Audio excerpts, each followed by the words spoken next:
Hello everybody, Doug here from 2 Plus Tough. I hope you all had a wonderful set of holidays, if you partook of the holidays, whatever religion or creed that was. Hope you had a good one, at least spending time with family. And I am finally back home after spending most of the weekend with in-laws, and then had some running around to do yesterday. Oh, it's been a busy couple days, and I'm glad to be back at the painting table, to be perfectly honest with you. Feels very relaxing. I have here, this is the, I guess technically it's a Knight Draconis / Storm Drake guard guy. He's magnetized, that's why his arm's missing. A big old glob of it. And I'm just going through and just kind of adding a little bit of extra definition on some of the corners and stuff like that. And that's what I'm working on. What is all of you working on? So to give you a sense of what I'm working on, to doing this while you guys type your answers out, basically my recipe for the white armor of my Excelsius stuff is you prime it with Wraithbone, just because it's a little bit of a warmer color. And then I go through with Apothecary White, because I love Apothecary White. And I just douse it. Just douse it, and then I come back with this concoction of... It's a very thinned out Nuln Oil with just the slightest hint of Agrax Earthshade. So that's all. Very, very thinned out though. It's just trying to catch some of those little cracks and crevices, things like that. And I think after that, well, I have the weapons of course, but at least for the main dragon body, I think it's just a matter of taking care of the gold and the blue and all that kind of stuff, just because that all needs highlights and washes. But yeah, he's coming together. Certainly not my my best work, but you know, big creatures almost never are, if I'm honest. It just get to be a little bit unwieldy towards the end when you're trying to paint a bunch of stuff all at once. And even if I do sub-assemblies, you know, it happens to all of us. About halfway through one step, you'll look and be like, oh crap, I missed that on the last one. So, it'll happen. We will get there. Okay, so I got that. While that's drying, I'm going to grab some Zendridus. Here we go. Okay, oh, I forgot to pop the chat out so I can actually see y'all talking. I do see it off on the side, but it's a little bit hard when I'm... Here we go. We got Donald, John, that guy you know. What's up? That damn sheep, I love that. I'm currently painting 10 Judicators for my Stormcast Hallowed Knights color scheme. Nice! That's so cool. I did the Hallowed Knights as my... Were they my first or second Stormcast? They had to be my first. Yes, they had to be my first. So, Hallowed Knights were my first Stormcast army, followed by... It wasn't Celestial Warbringers. Why am I so bad at this? Celestial Vindicators. I kept wanting to say Knights Vindictus, and like, that's not right. But Hallowed Knights, great scheme. In case what I'm about to do makes absolutely no sense on camera. These guys have these like really nice clear flight stands, and I say they're nice because they actually have a peg and a ball joint, not just one or the other, so you can actually lock them in place. And so before I glue them down, I was going to just put some Xandri dust underneath the clear part, so this way when I do the texture paints and that kind of stuff, which is Armageddon Dunes, it won't look like there's a giant either black spot or gray spot or something like that. So it's just to add a little base color to help us blend in a smidge. I always try to do that whenever I'm doing these flight stands, transparent base parts and stuff like that. And I figure we would just kind of give some time, and then we could talk about today's news, because Games Workshop revealed unto us that a new set is coming, featuring our friends the Fyreslayers and Zadeepkin. I love that they put pegs on the stands. Yes, absolutely. Yep.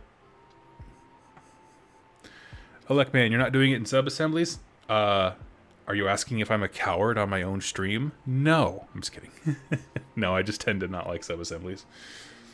In hindsight, I kind of wish I had done the wings separate, but that was the only part of them that I thought really... I mean, I guess the end of the tail, but I don't know. I don't know. It didn't. No part of it screamed like, man, I need this in sub-assemblies to be able to do it. So I just put it all together. And if I can't paint it, then I can't see it. And if I can't see it, I don't care. Welcome to Painting with Doug, where the standard's made up and the quality doesn't matter. Okay.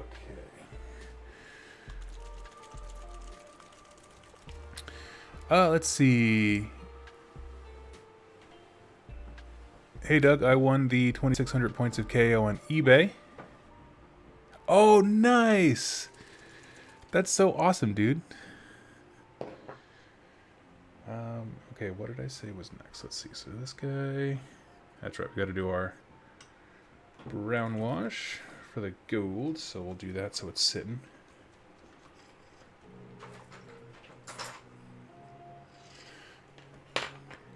Let's see, asking questions. Love the title.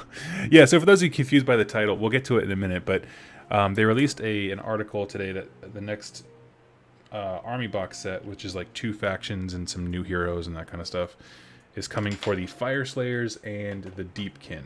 And so people are like, well, what do you mean salty dwarves? I'm like, they're just grouchy. Just grouchy, which I respect. There we go. Let's see.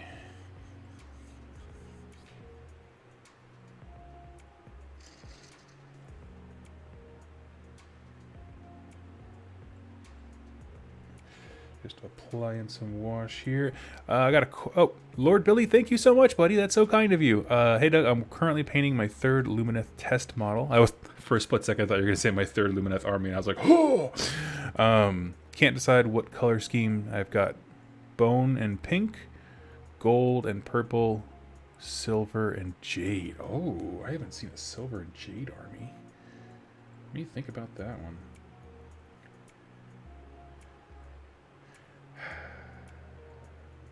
I mean, I can't tell you. I haven't seen them.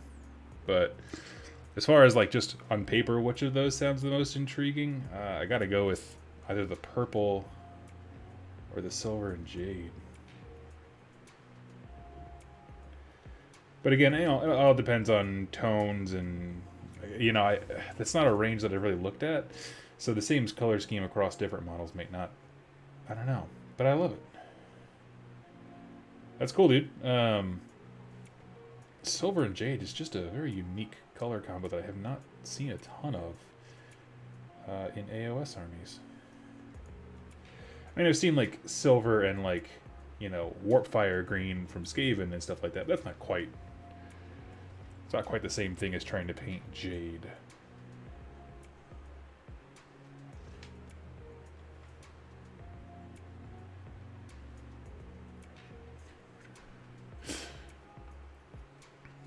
Gold and purple is regal as hell. It is, and that was my second choice of just like, that sounds really nice actually. Dipped into the wrong paint.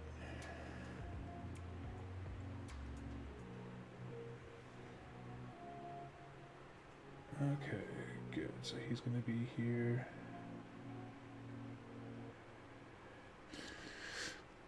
Try that. Let's grab some.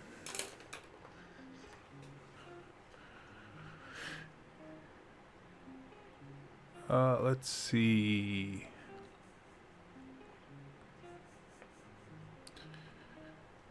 Silver and jade is based on a variant of the Metrica style. Okay, cool. I like it. Is it Roni X? Do you collect all armies or just the ones I like? Just the ones I like. However, I do trade all armies, even if I do like them. So that's why this is my third Stormcast army, because I will fall in love with them at some point, and then I'll be like, now I want to play something else, but I can't really afford to just go collect every single army. I'm what you might call a pauper of an entrepreneur. YouTubers don't make a ton of money, and so I frequently just trade whatever I have, and also I don't like to have clutter. I'm very, very sensitive to clutter, like I get very claustrophobic very, very quickly.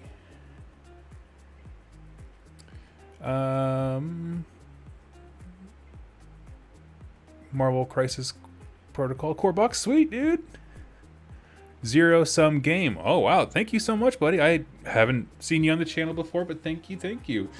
So zero sum game. We have this kind of principle here on the channel, just because I don't know how long you've been a viewer.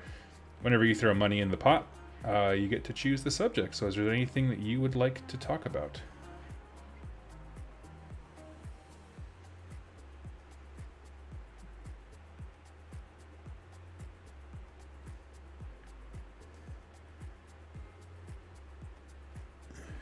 I'll wait for him to answer here. Hey Doug, been following your channel since first edition AOS. Oh, that's awesome. Are there any plans for more Path to Glory content? Okay. Sorry, your question skipped down there quite a bit. Folks were chatting to each other. That's cool.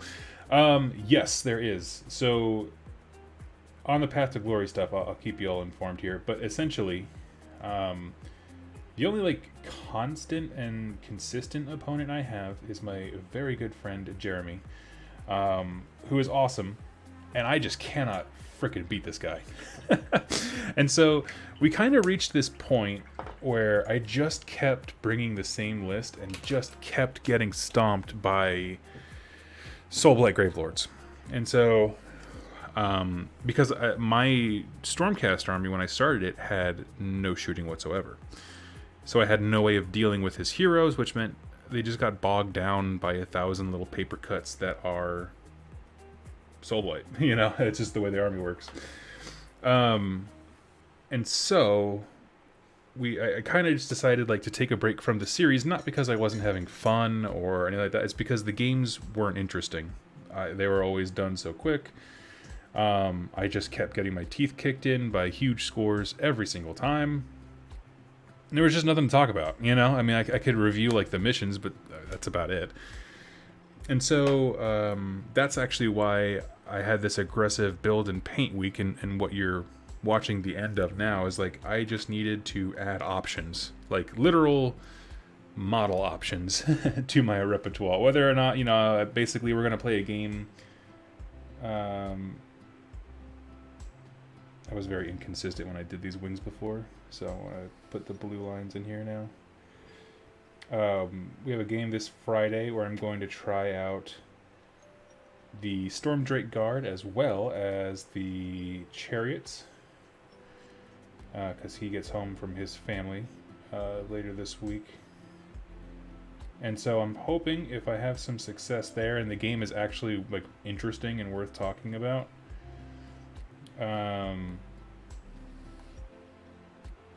I will redo the series, because I mean, not even that. I had the same problem with my Slaves to Darkness, is that I don't really care for Marauders, and so every game just ended up being, where does my block of 10 Chaos Warriors go now? Which is like not fun.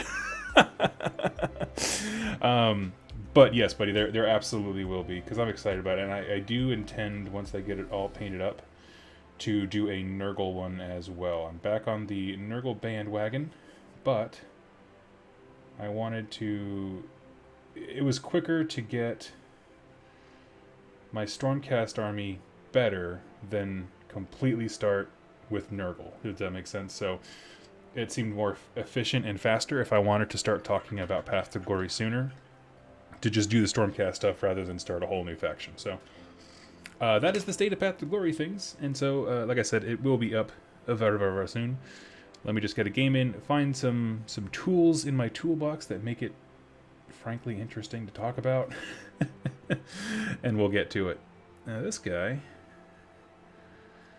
I'm like, well, I still got to do the blue on his little armor part there. I was like, but I'm pretty much calling him done. That's okay. Just got a tiny bit of blue.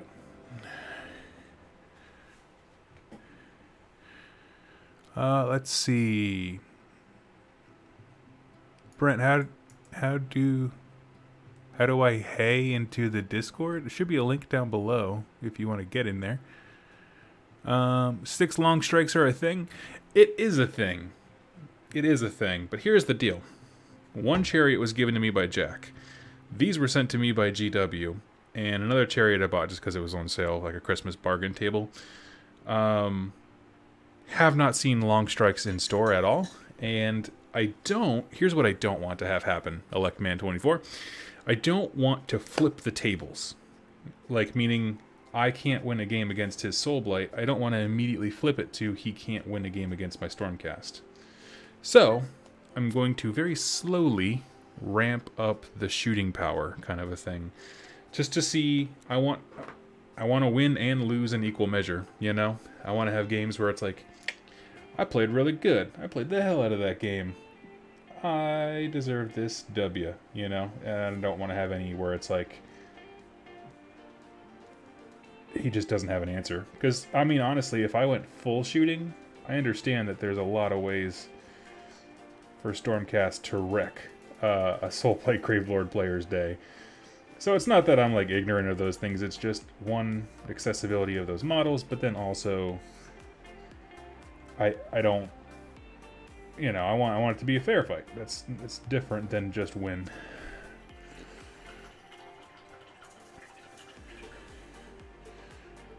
So, yeah. Okay. Cool, so he's basically donezo. Oh, it's gotta get his mouth, we'll get that later.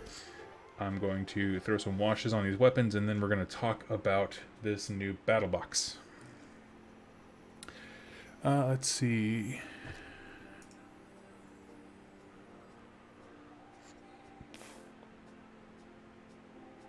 Wet palette shareholders seething at this stream, go ahead, do it. I got one sitting right next to me, and you know what? I refuse to use it because I don't like it.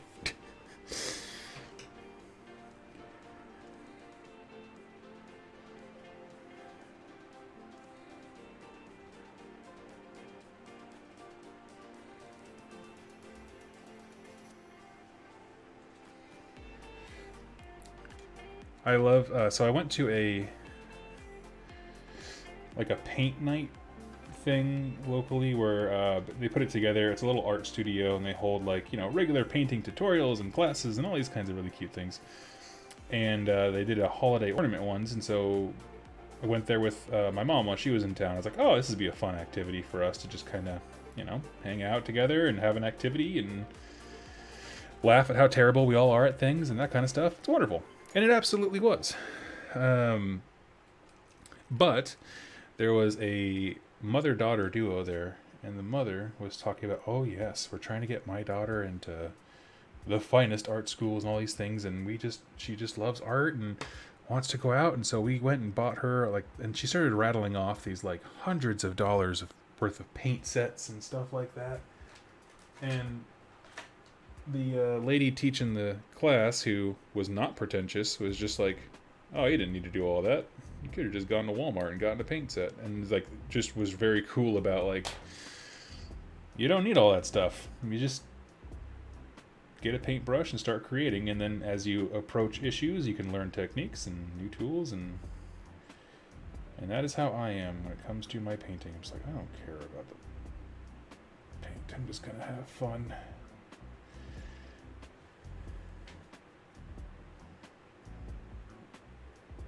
When I can start using GW paints to fuel my car and I have to worry about prices, then I will worry about it.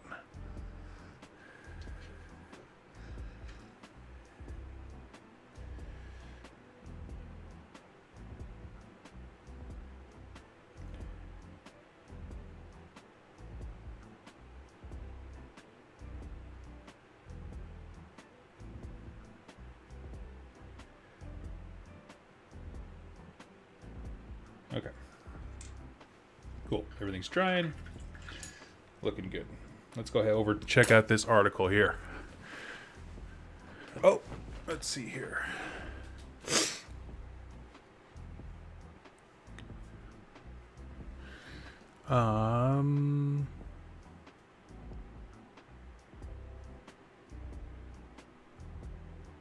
Whoa, y'all are getting ahead of me. Before I lose sight of the chat, Lindsay, thank you so much for throwing some money into the pot here. Have to say I'm pretty happy with the new box set. I can pretty much add every single unit to my Idoneth army. My Morphan Idoneth are especially happy with another hero that seems to be going to buff my Namarti. Exactly. Okay.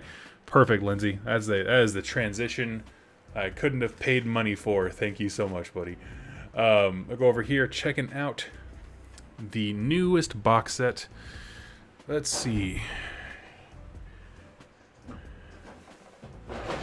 Let me just get this something at my feet here. Okay. So, Ether Sea, what a concept. Let's see.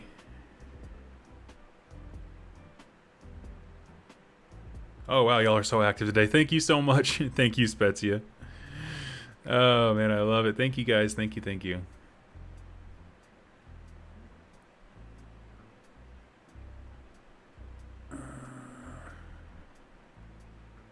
Okay. Sorry, I'm getting lost in the chat there. If I skipped your comment, don't think I'm ignoring you. Please just ask it again here in a second. Let's just hammer through this, and then we'll go back to the painting thing.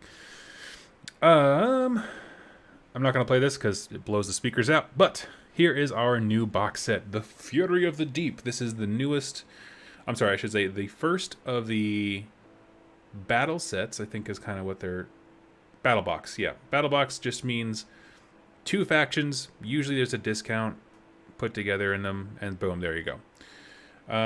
It's not the core starter set, I'm going to be very clear. This product is limited. I cannot emphasize that enough. If you are interested in it and you want it, buy it, because it probably won't be around forever.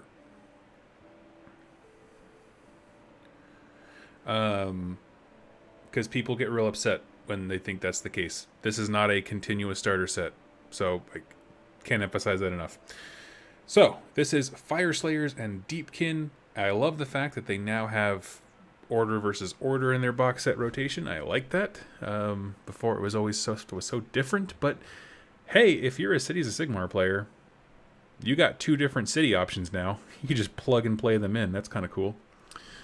Let's see. The Soul Hunting Idoneth Deepkin are escalating their raids on coastal Fyreslayer stronghold of Riftmar, which is the coolest name. I don't know why I didn't think of that for a stronghold. As the acidic tides rise, so too does the intensity of the marauding Achelian Thrallmaster, a new Idoneth character.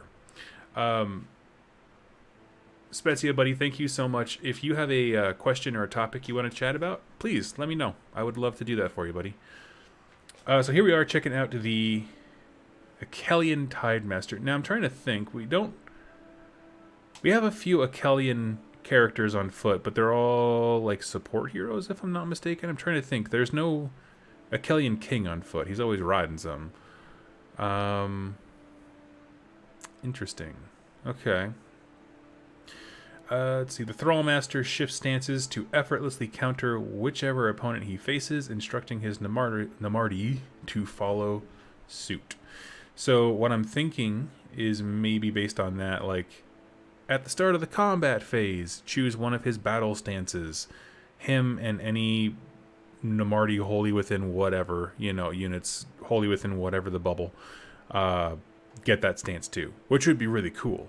One thing that I had mentioned before, I was on a content creator group, and someone had said, like, well, I hope this doesn't invalidate soul renders. Soul renders being like the guy with the anglerfish kind of look, who is the current buff piece for the Namarti.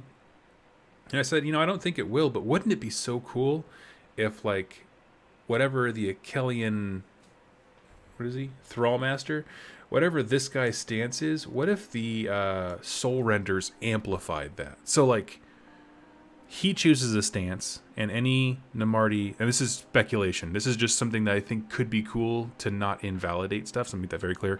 Wouldn't it be cool if he chose a stance, all of the Namarti near him got that buff as well, but then additionally, any Namarti wholly within a slightly smaller bubble of a, I can't think of their name now, Soul Render, gets that buff as well. So basically it allows you to like broadcast something like that. I think that could be really cool because, you know, is it going to be great? No, but it would give Horde armies an option. You know, a Horde Idnith army could exist. So, and I agree, Lindsay, I don't think anything's going to get rid of the Soul Render. I thought that was a fairly baseless speculation at this point.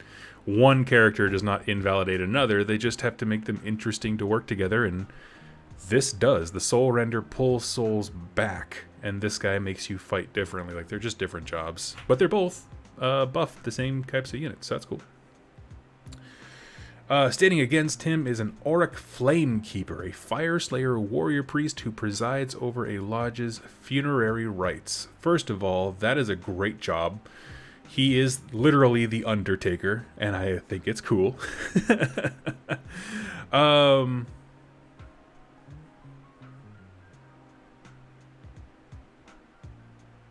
Let's also not forget the Thrallmaster would get the dual activation ability that the Lord of Blights, Lord of Plagues has along with Soul Blights. Dual activation. That one doesn't track with me. Oh, you mean like, yeah, when you get to do another unit with them. Yes. I'm sorry. It's been a rough morning. No coffee yet. One thing that was brought up by, I'll give credit where it's due, Jack from Rerolling Ones, and I agree with him. In Soulbound, there's a great piece of artwork for, I think it was Soulbound, but there was a female Fyreslayer at one point. I'd love to see a model of her. I think this was a missed opportunity in that regard, because this dude, as cool as he is, I love the helmet. I wish there was more Fyreslayers in full closed helm like him. That being said, he looks the exact same as the Rune Smiter.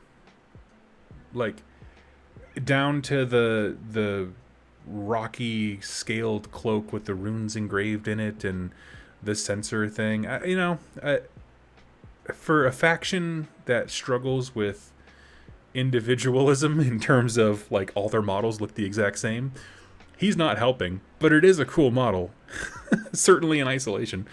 The helmet is legit. I wish there was like a upgrade sprue that was just a bunch of their helmets like this, because all you'd really need is like a face swap, pretty much. But yeah, so he's pretty cool. Do they have anything? Armed with the Brazier Axe and Solemn Flames Keeper are responsible for removing the Urgold runes of fallen warriors. Oh, so he's like an apothecary, like a warrior apothecary. That's awesome. They can harness the power of lifeless runes to bestow blessings upon their fellow Dwarden. Harness the power of lifeless runes. So does that mean if somebody dies, he can then give a buff to a nearby unit? Because I've never heard of a rune described as lifeless, right? Or maybe after you spend Urgold around him so that the rune itself is lifeless, not the person wielding it. There's a few ways to go with that one.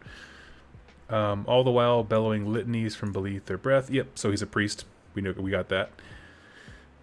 These two mighty heroes will decide the fate of Riftmar at the head of two forces comprising a total of 43 miniatures. And so, let's see.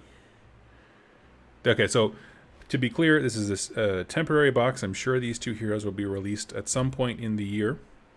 And then along with them are not new models, but... Hey, homie, hiding from my family for a minute. Welcome. Welcome to your personal oasis. This is now the Jeremy mental health stream. You're good, dude. So let's see. We got the new box coming out here. That's what we're talking about, Jeremy. So we have let's see. 43 models. The Auric Flamekeeper is joined by 5 Auric Hearthguard and 5 Hearthguard Berserkers. If you don't know, those two are actually the same kit. It's the two 5-man Hearthguard kits, which you can optionally build as berserkers. I believe. Someone tell me if I'm wrong. Am I thinking of a different unit? I can't keep all their names straight. It's ridiculous. And 10 can be the Volkite Berserkers, which is your base infantry. So that's cool. Against them is an Idenith raiding party consisting of... Oh, wait. Maybe I can figure it out from the pictures if this is the multi-kit one. So we have the ball and chain guys. That's going to be your Hearthguard Berserk... No. You are not wrong. Okay, thank you very much. I know there's not a lot of kits in that faction, so I was like, it'd be really embarrassing if I biffed that one. Against them is an Idenith raiding party consisting of 10 Namarti Thralls, 10 Namarti Reavers, so Thralls have the melee weapons, Reavers have the bows, and a bloodthirsty Achillean Alapex, because sharks are love. I like it. You also get a 40-page booklet containing all the background on the war over Riftmar, which I don't want it. I don't want the book. I don't want the box set. I have no interest in these heroes, but I want this booklet. I'll find it on eBay or something. So you'll find all the background for Riftmar, rules for a new Axian region of war called the Vitriolus Reach, which is cool. And 3 battle plans covering the events of the raids. That's awesome. That's great.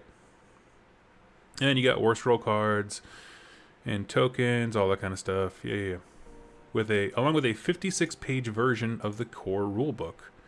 So maybe they're doing mini rulebooks in these boxes. That's kind of cool. Let's see. I swear I'm the only one in my friends group who doesn't hate the naked baby dwarves. I painted an army of them. Jack from Rerolling Ones has it, and I do really like the Fyreslayers. I just needed some models to look different. It's just too much of the same thing. Even with other Horde armies, like Skaven, or I'm trying to think of other, even if you do Plague Bearer spam, like there's ways to make them all look very, very different. And I just, yeah. I think even if they had all the base infantry look the way they do, and change like the elite sets, like the 5-man groups, to make them more unique, I would have been super on board. But I don't know. I lost steam, I think, like 40 naked baby dwarves in. But I don't hate the faction. Like, I understand why people love them. They're freaking cool. But yeah, I'd be interested in the lore for this. Me too. I played Dwegholm, and I'm really tempted to get these spicy dwarves. That's so funny. So anyway, that is the new box. And so as far as what people are saying about it, I've seen everything from how can they do this, GW hates us, to it's just my favorite review. Low dick energy. There's just like, or little dick energy. There's just nothing exciting about it. So like, it's, and then I've seen a lot of content creators respond. I'm not naming a single one because this is a sentiment that I have seen across at least 4 channels this morning. I didn't know what I expected, but I'm a little bit disappointed. Or just not enthused. And to that, I got nothing for you, because these are the same kind of boxes they've been releasing for years. So to assume that there was anything more to it than that is, I don't know. Here's what's gonna happen. The box is gonna come out. It's gonna be the only way to get those 2 new heroes for a couple months, maybe up to a year, and then it'll go away pretty quickly, and then those kits will come out, and that's it. Welcome to GW marketing. So yeah, I don't know. I like him quite a bit. I don't know. The Deepkin stuff is so hit or miss. The models I love like intensely. Everything else, I'm like, get this crap off my table. And the Fyreslayers, I just want more options for helmets, hair, weapons, poses. They're all standing totally upright. I don't know. So, let's see. Would like to see more infantry choices or new monsters? Yeah. These guys are very kit bashable. They are, but it's because all the bits, they all look the same. Like, everything's interchangeable. Right, as long as it's kind of like the Henry Ford thing. You can get whatever color car you want as long as it's black, kind of a deal. You can play whatever kind of Fyreslayers you want as long as they're naked baby dwarfs. We're gonna go back to the downward cam here and just do some more hobby. Let me just move my stuff back around. And here we go. I missed in the lore. What do they do at Lethis? I have a whole... Do I have a series? I do have a series on that. I covered that. Sorry, get my light figured out. I apologize. Okay, so I'm back to the downward cam, which obviously you can see, but the reason I bring it up is I can now go back to answering questions if you guys have them. So if you have any questions or thoughts, please just go ahead and at me, so I can read them then. Let's see, grab some colors.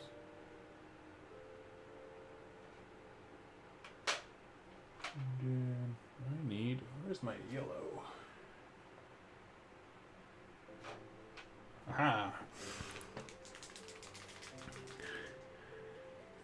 What kind of bits would you even kit bash Fyreslayers with to make them look less like naked babies?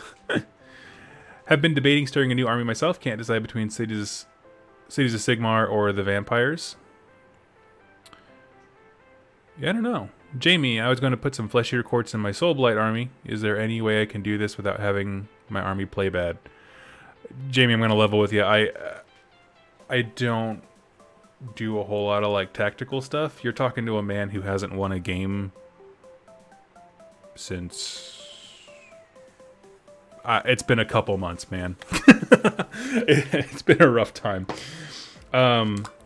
You know, my honest thought is just paint them up if you want the models, play them in fun games, and then there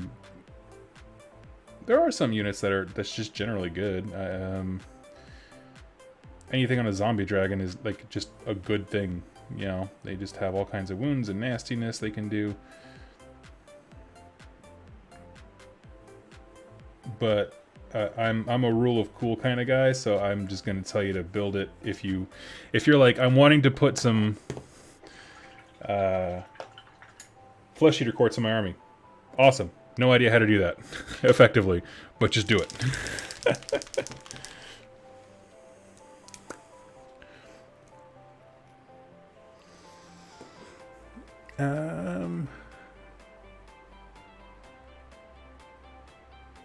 Oh, Wargamer Willie, thank you so much, buddy. Happy hobby stream.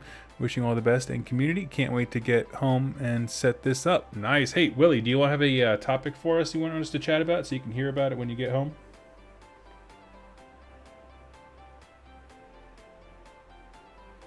I'll give you a second.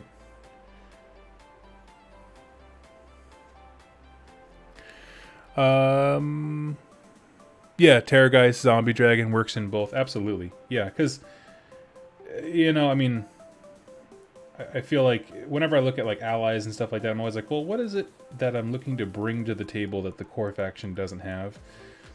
You know, and obviously there are Soulblight options for a, you know, Vampire Lord on Zombie Dragon, all that kind of stuff. But if the rest of your Soulblight collection is mostly focused on infantry and stuff like that, you can use the heavy hammer of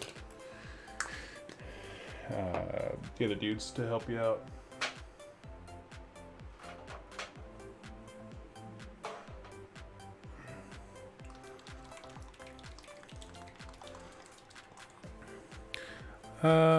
Oh, Jordan just hit it. Jordan wins. I would love to see a Super Fyreslayers here, like a giant vault chariot pulled by a couple of magma jaunts. Heck yeah, dude.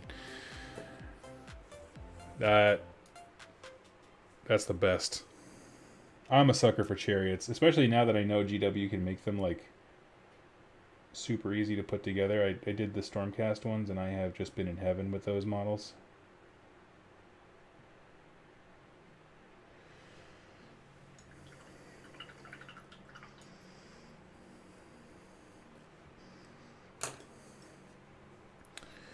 Okay, let's put that, and now we just need...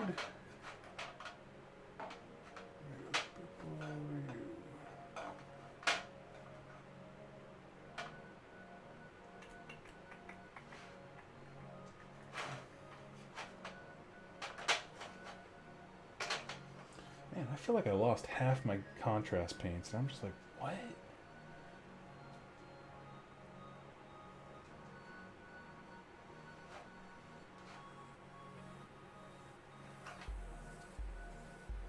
There's purple. Okay. Ah, there we go. Sorry about that. That would be an amazing centerpiece model. Yeah, dude. And I wouldn't, I mean, heck, I wouldn't even just stick with centerpiece. I was like, give me chariots everywhere. Everyone should have a chariot. It's Toyota-thon in the Mortal Realms, and everybody's getting themselves a vehicle.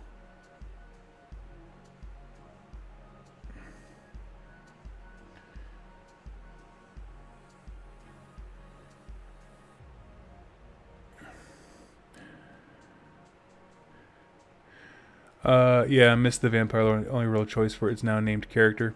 Yeah. Oh, Lord Vordry? Not a fan of Vordry? I've heard...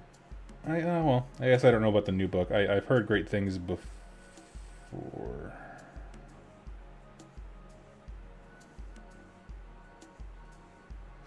But now it's all about... it's basically Soul Blight Wolf Lords at this point, because the only things I ever see people play is... Virkos with a whole bunch of doggos and old lady, what's her name?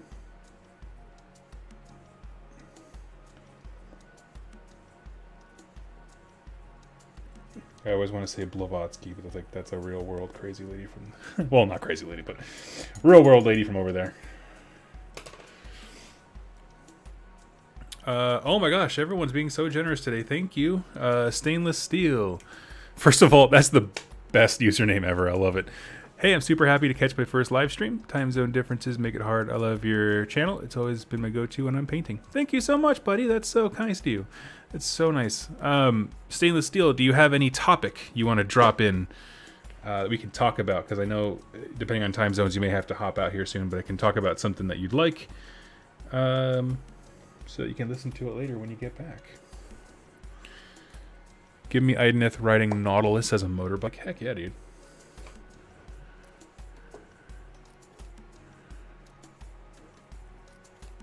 Belladama. Yeah. Yes, okay, so I wasn't super far off with... I mean, Blavatsky is a real person, but you know what I mean.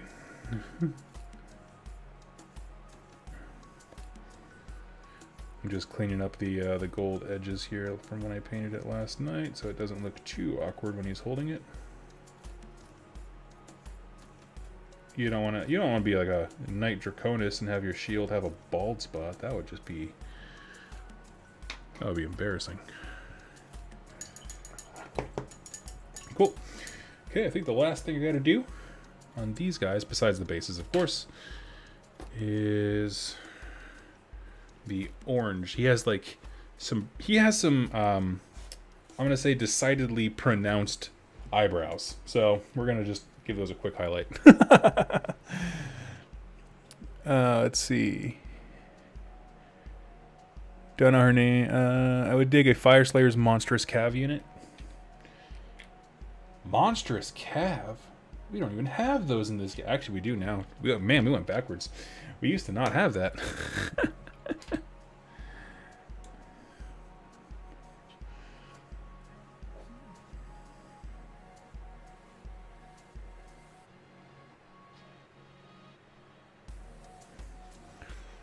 I don't have anything. Just wanted to show some support. Okay, well, yeah, thank you so much. Thank you. If you think of something later, don't hesitate. It wasn't meant to put you on the spot. It's just a way of saying thank you, and I really do appreciate it, buddy.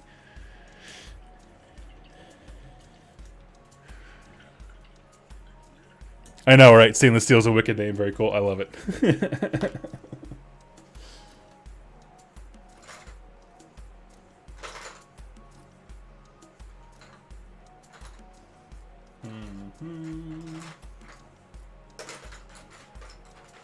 Okay, I'm just going to take this guy.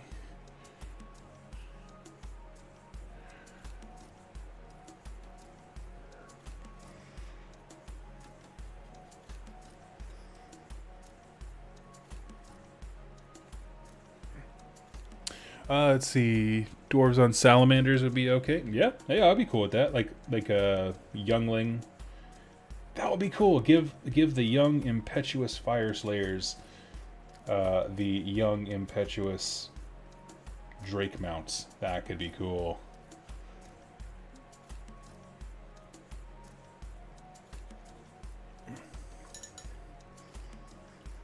Okay. Let's grab him a sword. Ba-boom. And a shield.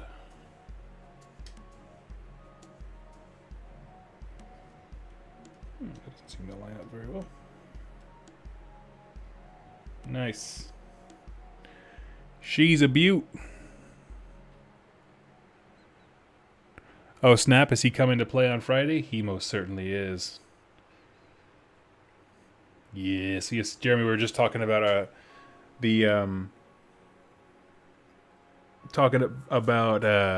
game on Friday. People were like, "Oh, you should just buy some like 6 long strikes." I'm like, I'm not here to ruin friendships, okay? I just want to win a game.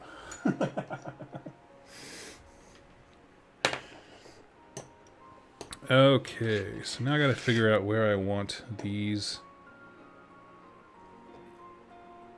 One thing I will tell you, if you guys ever buy this kit, be very mindful. With these new stands, the ones that have the peg and the ball joint, so you can either, affix them in a position that you want, or for more convenience, the peg can keep them upright. On the bottom of them is basically where their sprue joint is, like where it connected to their frame. And I highly, highly recommend you go through and just sand that down, even if you just take a hobby knife and kind of flick at it, because I did that last night. If you don't, they will wobble when you try to glue them down, and it will make it an uneven surface. That's just a warning from your friend Doug there. All right.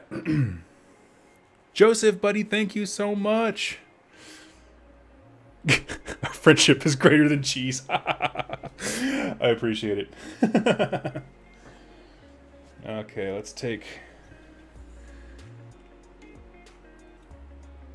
Okay. Now I'm going to go ahead and call her Helena Jeremy Breaker. Okay. Let's put her right there.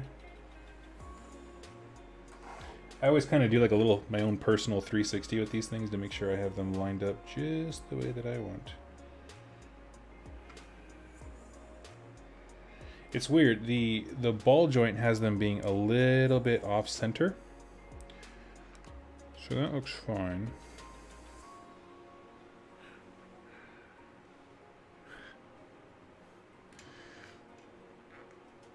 No, wait. He does turn. Even just a smidge on that peg. Sweet. Say, I didn't want to have to glue down the flight stand at an angle. That would look awkward. I guess I could pull her further forward. Okay. Yeah, that'll work.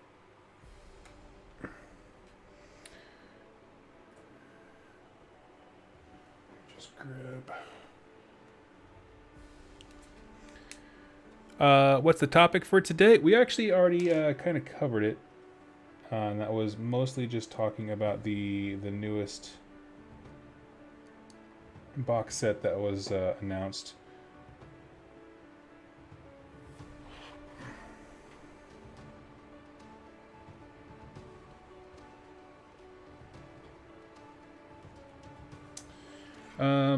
And I, for one, I'm not excited about it in the sense that I want to play those armies, but I'm happy that people who play those armies have options that they're excited for.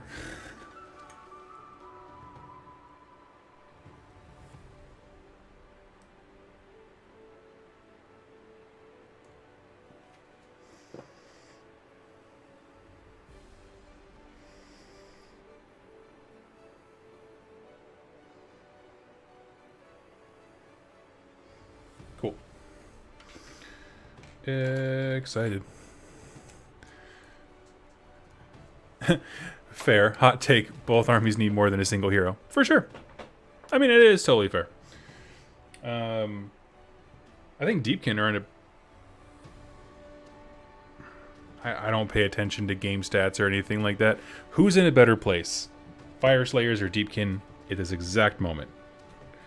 My gut reaction is to say that Deepkin are, but I don't know why I say that. I guess I think of like the fact that they have like the turtle. Don't the Fyreslayers only have like 12 war scrolls? Yeah. There are more useless hero options that you'll never see in the Stormcast Battle Tome than the entirety of the Fyreslayers and or Deepkin books. So, you know, Storm Boy privilege, I guess. I don't know. Deepkin are in a better place. They did tease in the last paragraph they would reveal more stuff for them. Yeah, and I'm sure it's going to accompany battle tomes. Like, that seems pretty... I think that's probably pretty fair to put money on, but...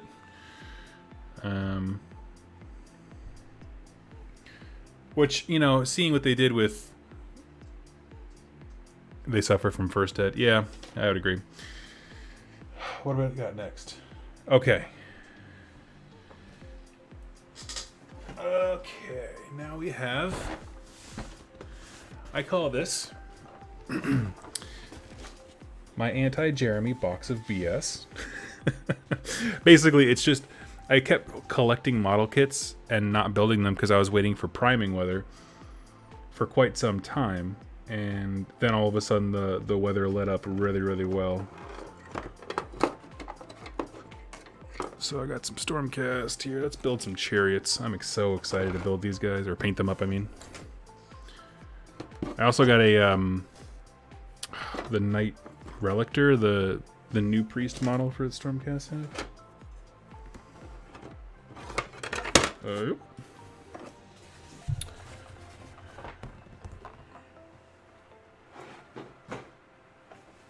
And these guys, I don't know. I don't know what their cheese level is, if I'm honest. Now, here's my problem. Okay? I have many, but allow me to share with you one. I have these 4 glyphs that I need to paint. Okay? They are the things that pull the Stormcast chariots. Now, remember, I have a Knights Excelsior theme. So, the chariot is going to be predominantly white, blue, and gold. And so I want to stay away from those colors when it comes to their mounts. And so I was thinking about having, like... I guess what I'm really asking is, what color schemes would look interesting for these 4? And I'm happy to do copies, you know, across the multiple chariots. What color scheme should I do? Because I have no idea.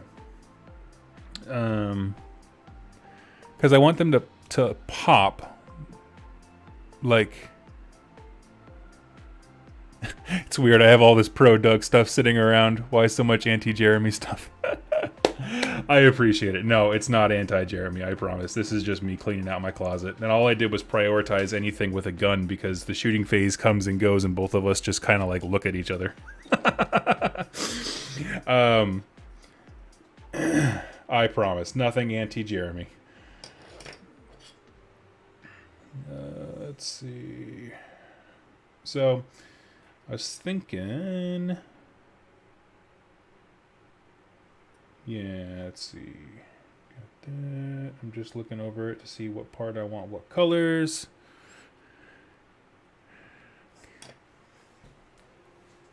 Kringer from He-Man. Grips painted like pied crow? What? Oh. I never knew that this animal existed. I definitely thought you said cow. And I was like, I mean, I guess. That could be kind of cool. Orange, brown bodies with black feathers. Ooh. Okay.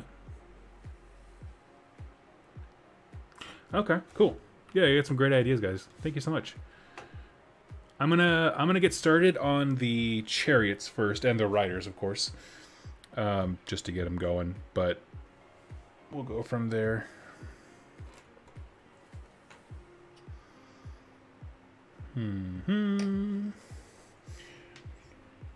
Let's see. We need Apothecary White. All good things start in Knights Excelsiors with this warm colors. Yeah, it's exactly Stannis. That's exactly what I was looking for. It's just like, yeah, I need something that is looks different.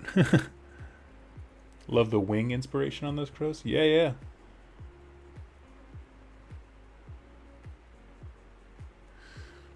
I dig it. So we're just gonna straight up dunk our brush into this, and I'm trying to think.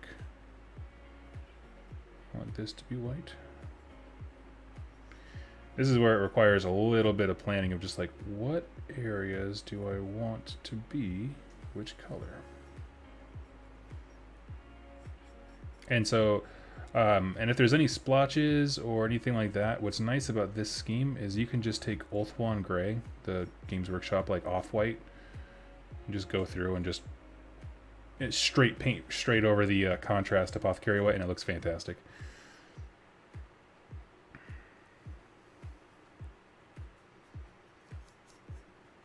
So I'm going to have most of the chariot be white because I want to have the wheels be more of the gold, and this inner plate here in the center where the crest is, I'm going to have that be blue, I think. At least for one of them.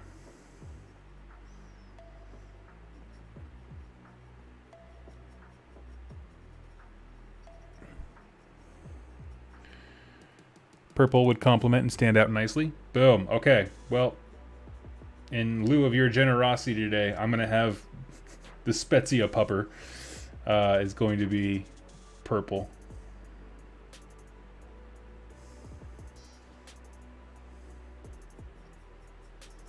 So that's why the nice thing about this scheme is I get to be very, very messy when I'm doing all the parts that are white and stuff, just because I don't care and I don't have to.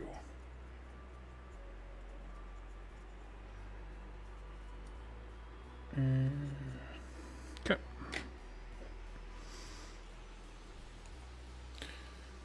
This is so chill. Glad I found this stream. Oh my gosh, yes.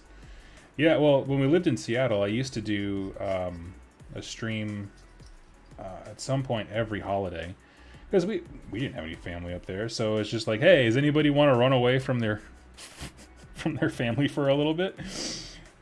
Come hang out with me, play some video games, and chill out. And that's exactly what we did. So I try. I know there was multiple times this particular Christmas I had to step away and just kind of, just take a few breaths, get you some you time for a little bit. Recharge, reset, refocus.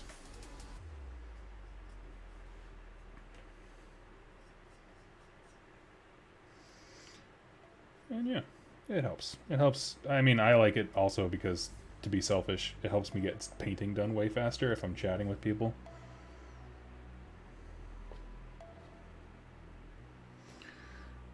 Okay, so we got these boys done. I'm just going to paint up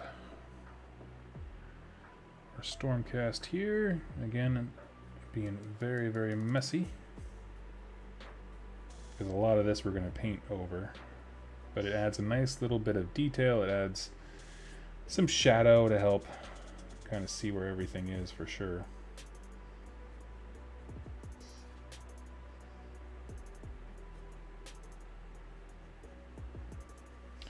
I'm sure somewhere right now, the guy who designed, I'm sure Peachy is like clenching his teeth because he's like, that's just the wrong brush to apply any kind of contrast paint. Do it.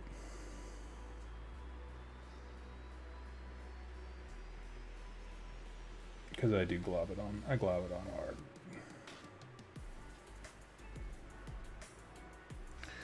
Cool.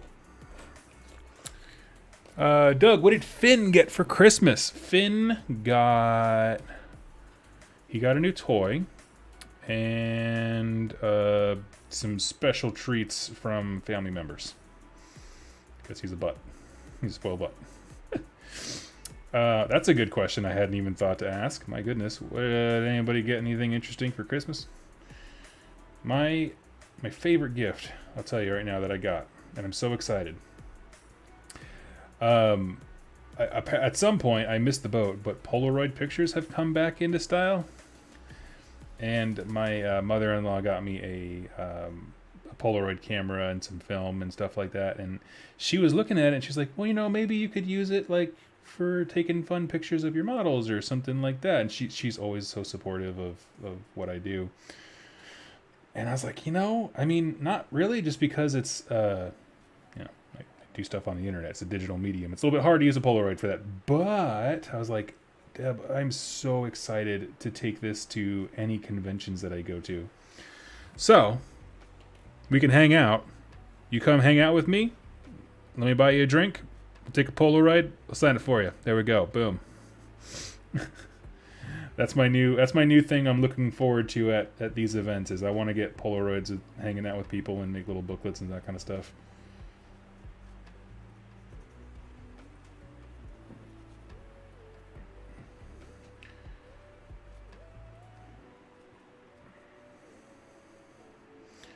Or I could use the Polaroid to make my own personal book of grudges. Just like anyone who beats me, stand against the wall, take a Polaroid of them. You're in the book.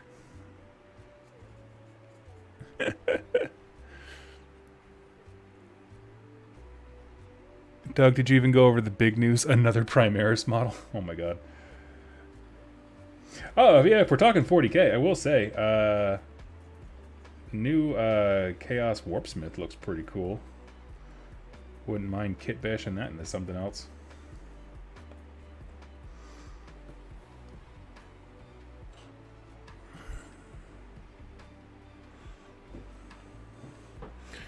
Just got here. What are we painting? These are the chariot riders from the new Stormcast chariot. Which I'm going to say, I'm just going to throw this out there. If you are on the fence about snap fit models, this chariot is freaking awesome. Like, it was, in recent memory, it's been my favorite model kit to put together. It took 2 seconds. We did it live on stream. I did them both in tandem. And they went together like a dream. All GW kits should be this easy. Oh, actually, one thing I forgot to share. I can actually share it. It wasn't a gift or anything like that. It was just something I got because there was a discount table someplace like way overstocked on AOS stuff, and they were trying to clear it out. And I got a box of the new, what are they called? The new Stormcast Archers. Vigilors?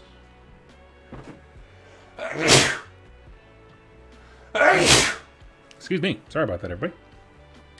But I got a box of those guys, so they'll be pretty cool. I already built 1 or 2 of them. But they are fickle beasts, I will warn you. So after like 2 of them, I was like, I want to do something else. Oh, buddy Lindsay, thank you so much. I have an idea for a POG, maybe Path to Glory, Stormcast army that is a Houndmaster that got made into a Stormcast. So Griffhounds, Chariots, Paladors, Lord Aquilor. Is that... Viable is not a word that I really particularly care for. When it comes to AOS. It sounds fun as hell. How about that?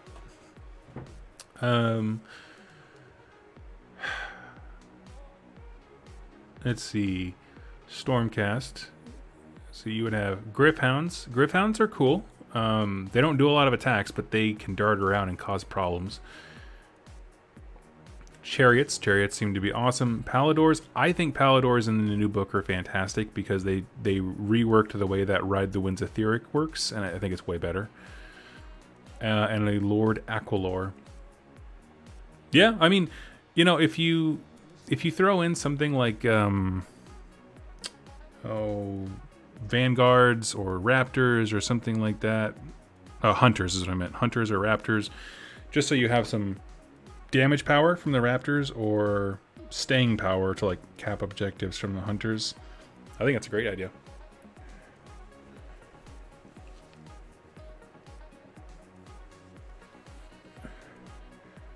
My wife loves her Instacam Polaroid. Yeah, it's super fun, right?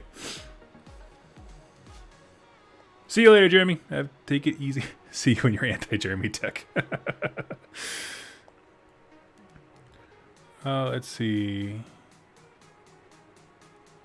You ever think about kit bashing Death Guard into Blight Kings? I find it easier to turn fantasy things into sci-fi than sci-fi things into fantasy. So, no, I mean, I hadn't really considered it, but that doesn't mean it's not a bad idea. Does that make sense? Like, I find it easier to add things like cables and wires and guns than it is to remove them. Yeah.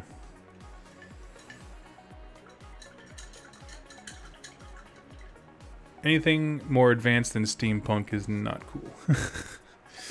I will say steampunk is my favorite type of fantasy aesthetic, I guess. Absolutely, without question. Like, it was the reason why when I had all the choices in the world for my first miniatures game, I was like, Privateer Press, War Machine, and Hordes. I want that.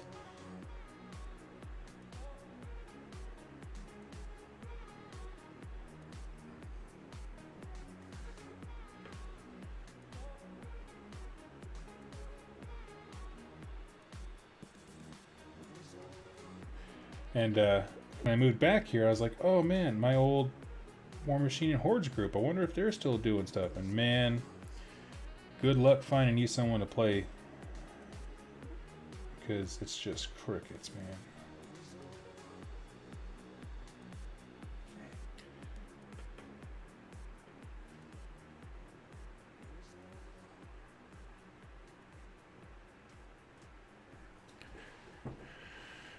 Aquilor, Arcanum Grip Charger, 4 Paladors, 3 Chariots, 1970. Boom! Samuel Spangler coming in hot with the tech. There you go.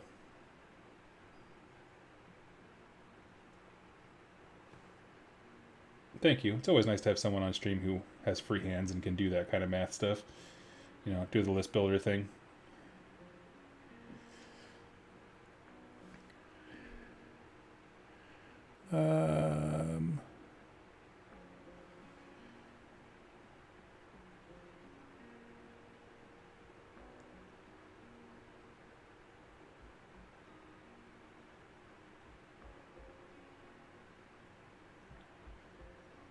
Go.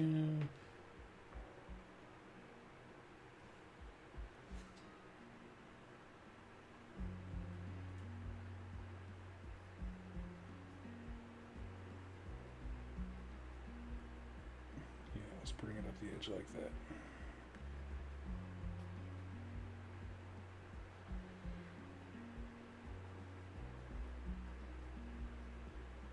Sweet. Yeah, so I'm thinking that's going to be the main bulk of the blue on these chariots. That panel right there, and then it'll have gold trim, gold inside thing, and then gold decor. I guess I could put some blue on this little ceremonial thing. They have blue on that. There we go. Sweet.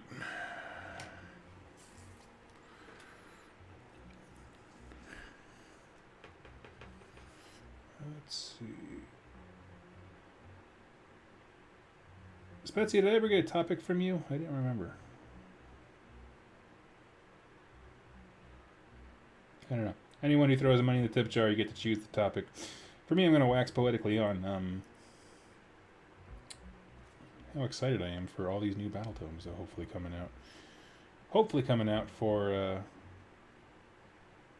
Fyreslayers. It's just, every time we get a new battle tome for 3rd ed, they're just interesting. Like, they're just more interesting, I think, than the 2nd edition ones with the Path to Glory. They got, I think I like the art layout style better in terms of like the way War Scrolls are. When I say art, I don't mean like the paintings. I just mean like the graphic design style of how everything laid out. I like the order of it. And it seems like they're just taking some different approaches mechanically, and it just sounds fun.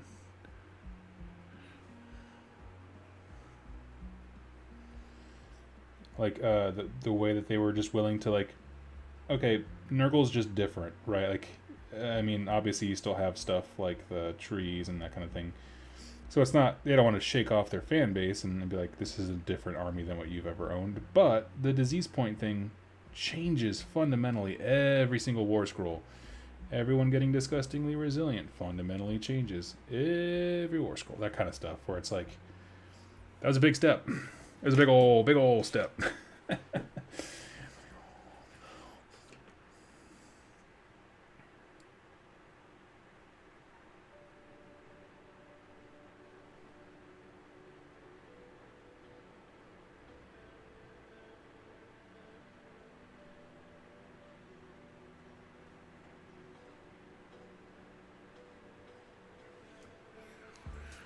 No, just to go, oh, thank you so much.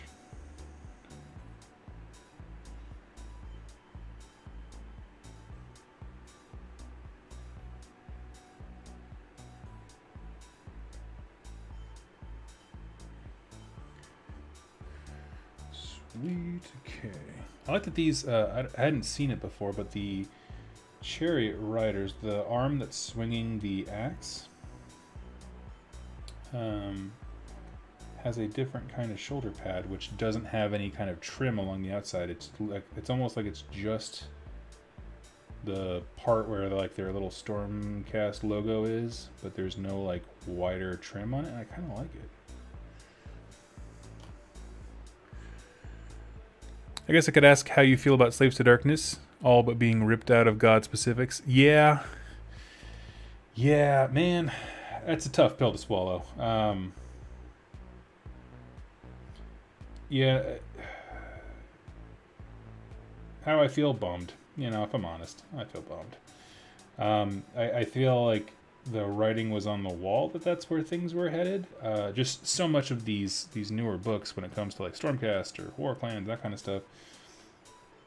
Like, I got that sense in the Stormcast one where it's like, yeah, here you could do a Stormkeep thing and you could include Cities of Sigmar. Oh, cool. What do they do for this faction? Nothing. And if you swear to God, if you try to make one single synergy happen between your Cities of Sigmar coalition and Stormcast, I will hurt you. It's pretty much the sense that I got from this book. And so, like, applying that kind of logic to others, you're like, well, yeah, that's a bummer. Nothing else to it.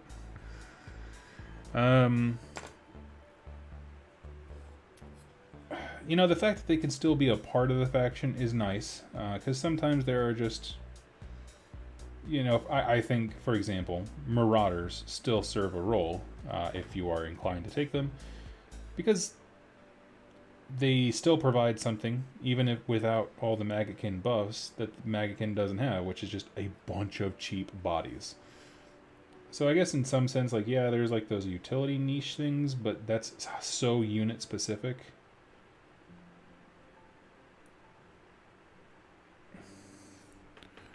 But yeah, I you know, things always change, I suppose. I mean, I would rather this than the insanity that I had before at one point when I was playing. What was I playing? Maggotkin of Nurgle army using a War Scroll battalion from the Everchosen's book, with Slaves to Darkness models. I didn't have any Maggotkin at the time. Like, that was a thing that I could do at one point in this game's history. And it didn't make a dang bit of sense, because you had to own all these ridiculous things to be able to play it. And like, well, I'm glad I'm past that, I guess. Oh, I missed a little light thing up here.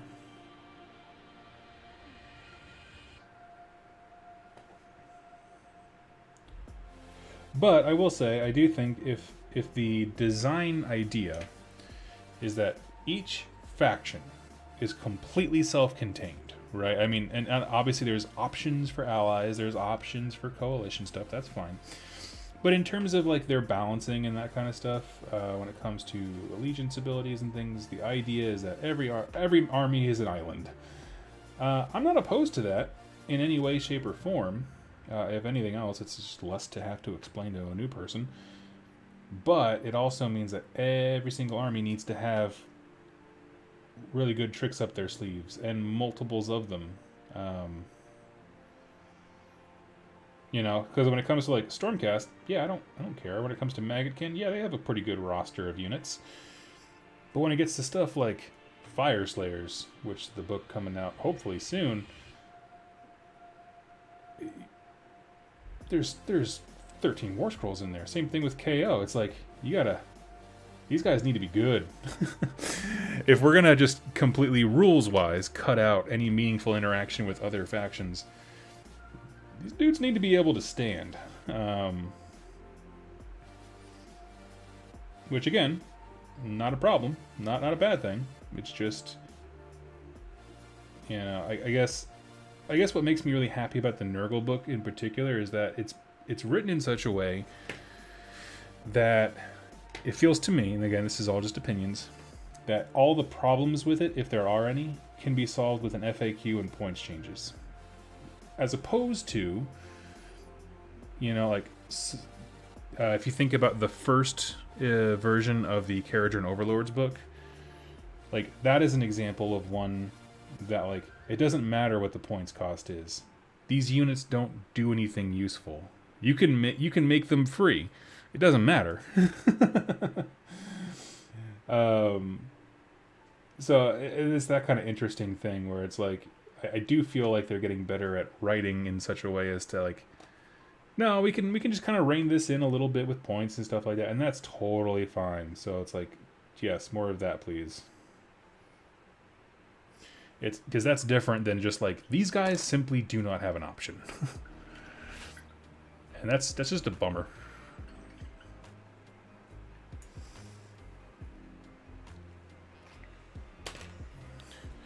Although, Spezia, I will say, like, I understand with the corn thing right now, it's like, if they released all 4 God-specific books simultaneously, and everyone had their own cool thing, then it wouldn't feel like anything was being taken away, right? It would just feel like a reorganization. Corn stuff is better in Corn, and Slaves to Darkness stuff, it's better in Slaves to Darkness, and everyone's just kind of where they belong. But it's this in-between period where Maggotkin feels great by itself, and I think Slaves to Darkness can. It's fine. Not very exciting at the moment, I'll be honest. But the other 3 God-specific books, they only lost things. They didn't gain anything. And so that's where I can see bad feelings popping up. For sure. It's just, you know, there's always an ebb and flow of taking things away and giving them back. Well, friends, I think I'm actually going to pause there for the day. I just wanted to check in for a bit. You guys have been insanely generous, and it is weighing on my heart, man. It is crazy. Thank you all so much. It's my late Christmas miracle. What am I going to do? So I have my Dragon guys done except for the bases. And these guys I am working diligently on. These should paint up really quick because the actual Stormcast scheme is dirt simple. The chariots are the same. It's the Gryph-hounds that I got to work on a little bit more. So I'll figure out something cool for them and I will report in. Sorry, Jerome, buddy. You guys have a wonderful day, and I'll be doing more streaming this week. So yeah, I'm in. You guys take it easy.